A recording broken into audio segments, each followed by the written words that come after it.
Today we shall discuss topic 3, the age of revolution 1830 to 1848. Actually, this period between 1830 to 1848 was the period of revolution when in 1830 constitutional monarchy was set up and finally in 1848 जब आया European countries में Republic government का स्थापना हो गया, complete democratic government का स्थापना हो गया। तो 1830 से लेकर 1848 तक यूरोपियन कंट्री में नेशनलिस्ट रिवोल्यूशनरीज का यही प्रयास रहा कि डेमोक्रेटिक गवर्नमेंट को सेटअप किया जाए। They wanted a complete democratic government. Liberals and nationalists and revolutionaries both wanted a democratic government, and their idea spread in many European countries such as Germany, Italy, Ottoman Empire. In those countries, people started demanding complete democratic country, more political right, because the middle class, mainly traders, businessmen, professors, teachers, clerks were not satisfied with the contemporary government because their rights were taken, उनके right को ले लिया गया था, and the way of development, progress had completely been banned. There was no chance of development. Unnecessary taxes were imposed on the farmers. Businessmen had to go through a different barrier, tax barrier. ये लोग चाहते थे कि democratic government आए, और सबसे पहले इसका असर देखा गया फ्रांस में।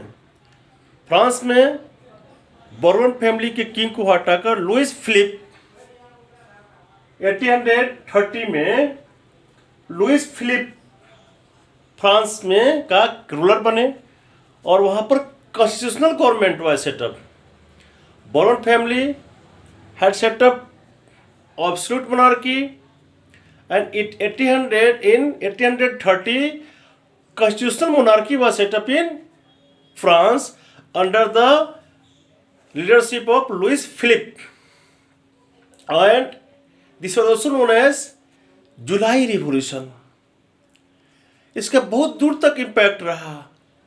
जुलाई रिवॉल्यूशन के प्रभाव में बेल्जियम भी यूनाइटेड किंगडम ऑफ नीदरलैंड से इंडिपेंडेंट हुआ, और कई कंट्रीज में डिमांड हुआ कि हमारे यहाँ भी डेमोक्रेटिक गवर्नमेंट आएगा। और मेटरनिच का उसमें बहुत इंपॉर्टेंट उसका स्लोगन था, उसका स्टेटमेंट था, बोला कि when France needs the whole Europe get cough, मतलब फ्रांस जब छींकता है तो पूरा यूरोप को खांसी पकड़ लेता है। मतलब कोई भी फ्रांस का चेंज पूरा यूरोप को इफेक्ट करता है, होल यूरोप उससे इफेक्टेड होता है। जैसे ही फ्रांस में आया कॉन्स्टिट्यूशनल मोनार्की, होल यूरोप में कॉन्स्टिट्यूशनल मोनार्की का डिमांड शुरू हो गया। इधर ऑटोमन एम्पायर एक मुस्लिम एम्पायर था, और ऑटोमन एम्पायर एक बहुत बड़े टेरिटोरी पर कंट्रोल किया था। ग्रीस भी ऑटोमन एम्पायर के अंदर था, और Greece was called the cradle of European civilisation. Europe के सिविलाइजेशन का क्रैडल माना जाता था ग्रीस को। यूरोपियन कंट्री का सिंपैथी था कि ऑटोमन एम्पायर से ग्रीस को आज़ाद किया जाए।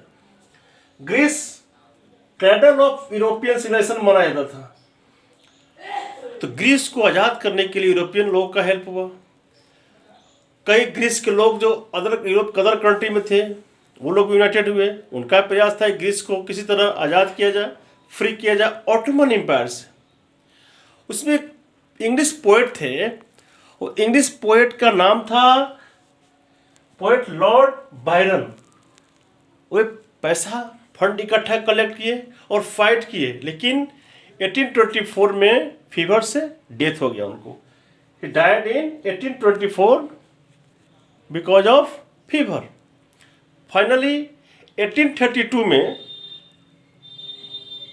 Greece, after the treaty of Constantinople, Greece became independent from Ottoman empire. 1832 में ट्रीटी ऑफ कंस्टेंटिनोपल के बाद ग्रीस ऑटोमन एम्पायर से फ्री हो गया, आज़ाद हो गया।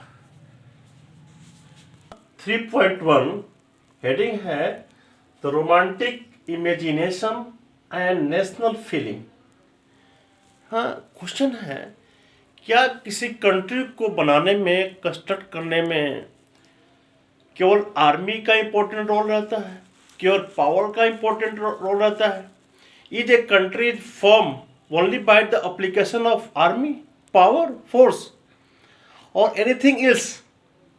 Of course, besides power and army और पावर के अलावा there are many other things that play important role, even more important role than soldiers, troops and power. For example, culture play a very important role. Culture help to unite the people, develop a sense of collective belonging. Culture के आधार पर लोग अपने को एक मानते हैं। जहाँ तक का कल्चर सेम है, वहाँ तक लोग अपना एक ग्रुप, एक यूनिट का हिस्सा मानते हैं और अपने कल्चर के लिए लड़ने के लिए, मरने मारने के लिए तैयार रहते हैं। और कल्चर का हिस्सा क्या क्या है? जैसे आर्ट हमारे कल्चर का हिस्सा है, म्यूजिक कल्चर का हिस्सा है, फोल्कलोर्स कल्चर का हिस्सा है, स्टोरीज कल्चर का हिस्सा है। तो ये भी जो music, art, folklore important role play करते हैं कल्चर को डेवलप करने में। झांसी की रानी का जब कहानी पढ़ते हैं, पोएम पढ़ते हैं, तो लगता है कि झांसी की रानी हमारे बगल की है, उसके लिए वह देश की लड़ी तो हमको भी लड़ना चाहिए। झांसी की रानी को जो नुकसान पहुंचा है तो हमको ही कष्ट होता है, लगता है हम लोगों को नुकसान पहुंचा है। क्योंकि पोएम के द्वारा एक sense of collective belonging develop हो जाता है, एक यूनिफिकेशन का सेंस डेवलप हो जाता है और लोग एक मानने लगते हैं। तो यह जो कल्चरल जो एलिमेंट्स हैं ये बहुत इंपॉर्टेंट रोल प्ले करते हैं किसी कंट्री में यूनिटी लाने के लिए, sense of collective belonging develop करने के लिए, यूनिफिकेशन लाने के लिए। लोग वहाँ जर्मनी में भी वहाँ पर art, France art, dance, poetry, music आदि को डेवलप किया गया। वैसे एक शेयर्ड कलेक्टिव हेरिटेज डेवलप हुआ कि हम लोग एक है से। जर्मन में भी कहा गया कि जर्मन में कॉमन मैन का जो कल्चर है वह है क्या, डैश वोल्क, उसको डेवलप किया जाए जिससे होल जर्मन का यूनिटी बढ़ेगा। जर्मन के लोग, मतलब जर्मन को यूनिफाई करने के लिए फोर्स की जरूरत नहीं है, पावर की जरूरत नहीं है, उस सबसे अधिक जरूरत है वह है डैश वोल्क, कल्चर को। कल्चर जर्मन को यूनाइट करेगा और बाकी काम लोग खुद कर लेंगे, अपने को यूनाइटेड कर लेंगे, नेशन का स्थापना। पहले कल्चर को डेवलप करना है जो लोगों को यूनाइट करे and to bring people under one umbrella. तो कल्चर बहुत इंपॉर्टेंट रोल करता है। कल्चर लोगों को एक लाता है, एक सूत्र में पिरो करता है, एक साथ लाता है, अपनत्व को दिखाता है, एक बॉन्डिंग डेवलप करता है कल्चर। वही वहाँ भी हुआ। फिर इसी तरह पोलैंड एक जो कंट्री है, पोलैंड को डिफीट कर दिया गया। पोलैंड को रसिया, प्रूसिया, ऑस्ट्रिया आपस में बांट लिए थे, पोलैंड के बहुत बड़े हिस्सा को, और वह पोलैंड इंस्लेव हो गया था, पोलैंड कॉलोनी बन गया था। लेकिन पोलिस के लोग थे, वे अपने कल्चर को जीवित रखे थे, वे successful to survive their culture. At last the country became an independent country. कहा जाता है कि जब तक किसी कंट्री का कल्चर जिंदा है, जब तक उसका भाषा जिंदा है, तब तक उस कंट्री को आज़ाद होने का चाबी उसके पास है, उस लोगों के पास है, कहीं भी आज़ाद हो सकता है। और कल्चर उसका नष्ट हो गया, दूसरे किसी के कल्चर को अपना लिया तो उसका हिस्सा बन गया, उसका पार्ट बन गया। तो कल्चर बहुत इंपॉर्टेंट। पोलैंड में भी डांस के द्वारा पोलैंड के जो लोग थे वह ओपेरा म्यूजिक वगैरह के द्वारा, डांस के द्वारा अपने कल्चर को सर्वाइव रखे। रसिया में पोलिश लैंग्वेज को पढ़ने, पढ़ाने या एक्टिविटी को बैन कर दिया गया।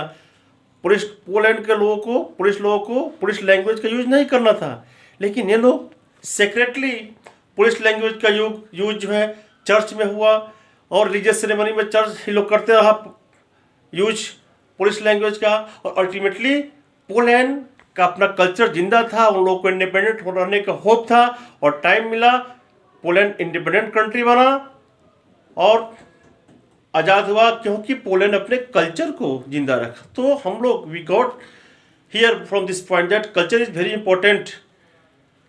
If any country is holding its culture, is living with its culture and making its distinct identity in the world, the country is, even the country becomes slave, country गुलाम भी बन जाता है तो भी उसको कभी भी आज़ाद हो सकता है, क्योंकि वह कल्चर उसको एक अलग पहचान देता है और वह एक समय पाने के बाद एक अलग यूनिट के रूप में डेवलप होता है, एक अलग देश बनता है। तो कल्चर भी सेना ही नहीं, आर्मी ही नहीं, कल्चर ही बहुत इंपॉर्टेंट रोल प्ले करता है एक पॉलिटिकल यूनिट बनाने में, एक पॉलिटिकल कंट्री बनाने में।